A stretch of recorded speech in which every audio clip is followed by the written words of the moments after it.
I'd like to welcome Michel Hogan from Brandology to talk about the key issue that all entrepreneurial businesses struggle with at some time or other, and that's their brand. Welcome, Michel. Thanks, Fiona.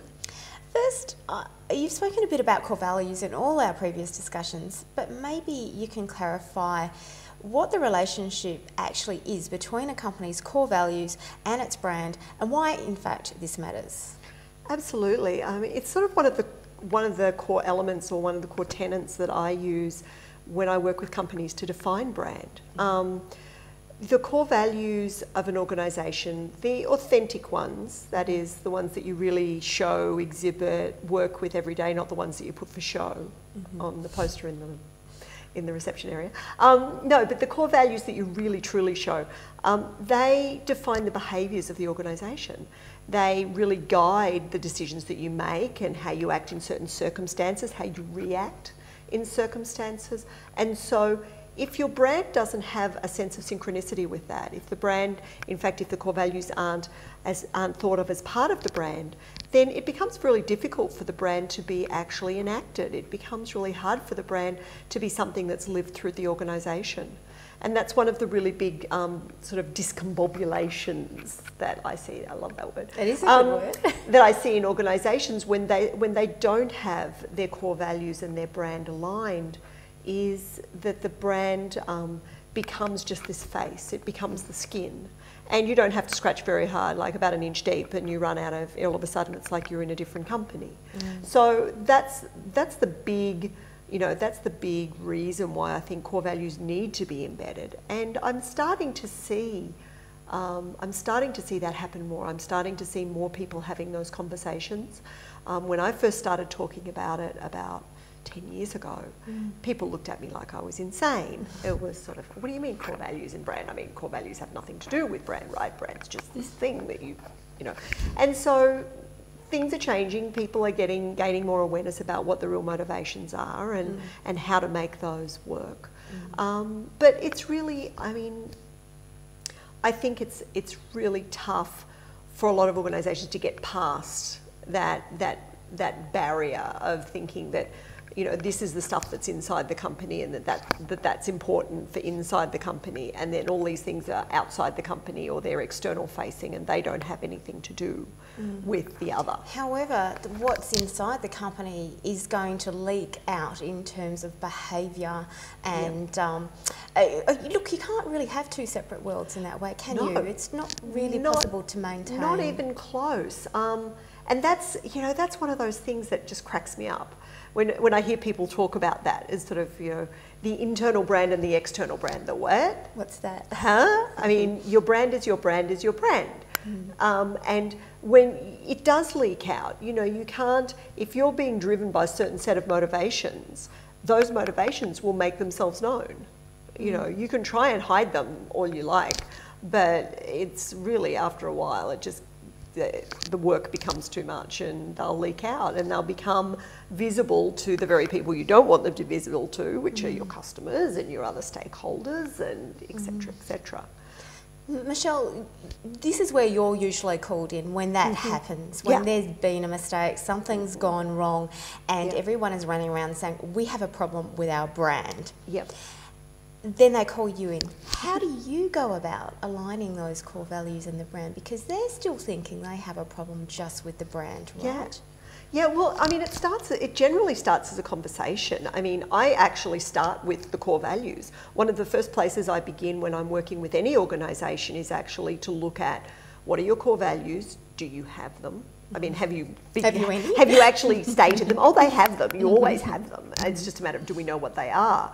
Have you figured out what they are? Have you figured out what they really are? Again, back to that, as not opposed for to show. What you say they are. As opposed to what you'd like to think. The idea of aspirational values is a truly scary one for me. Nothing sends a shudder down my spine quite like the words, we have new core values.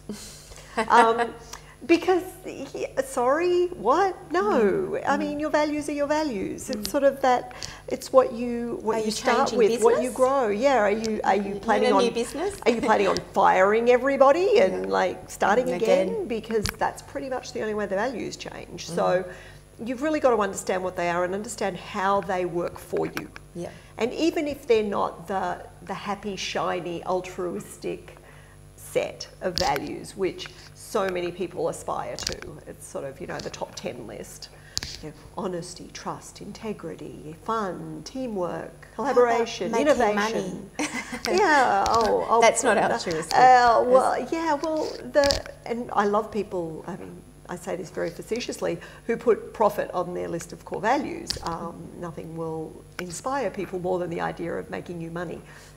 Not so much. So the idea for me is find out what they really are, then look at how that relates to what you're doing as an organisation. It's just part of the equation, it's not the whole deal. Yeah. But if your values are showing one thing and then who you're saying you are or who you think you are from a brand standpoint, what you think your promise as an organisation is completely out of sync with that, then maybe you've got some more work to do. And we'll go into, and we work into that and we go further. But the core values are a great barometer of how well people understand themselves. Because you can see, I mean, it's so obvious when you just look at the list and then spend a couple of days with the organisation, it becomes pretty obvious pretty fast if those values are in fact in play or not. Now, when they are in alignment and the brand is working, you're not going to get called in. No. However, has there been a situation where you've had the privilege of being inside a company and seeing that happen and noticing what is different to the companies whose brand and values aren't in alignment? Absolutely. I mean, in general, when a company's brand and their values are perfectly in alignment, and there's always play. I mean, nobody does everything full on 100% of the time. But, you know, if you're hitting 85%, you're doing pretty well.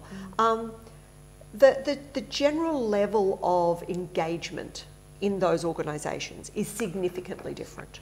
Significantly different. And much more elevated. much higher. People are engaged, they want to be there, they're on top of what they're doing, they're working well together, they defend, they're standing behind what they do, you know, they're going that extra mile to make sure that it works. You know, all of those things start to become visible. Yeah, they're on task. Yeah.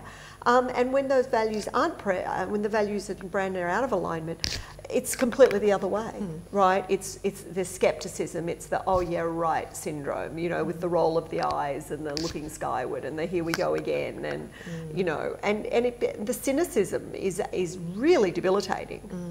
For organisations that have that going on. And I've worked with a couple of organisations on both sides. You know, I worked with one organisation who we were able to actually tap in and find what their real values were. And when we did that, and when we released those out into the organisation, there was this uptake that was really great to see.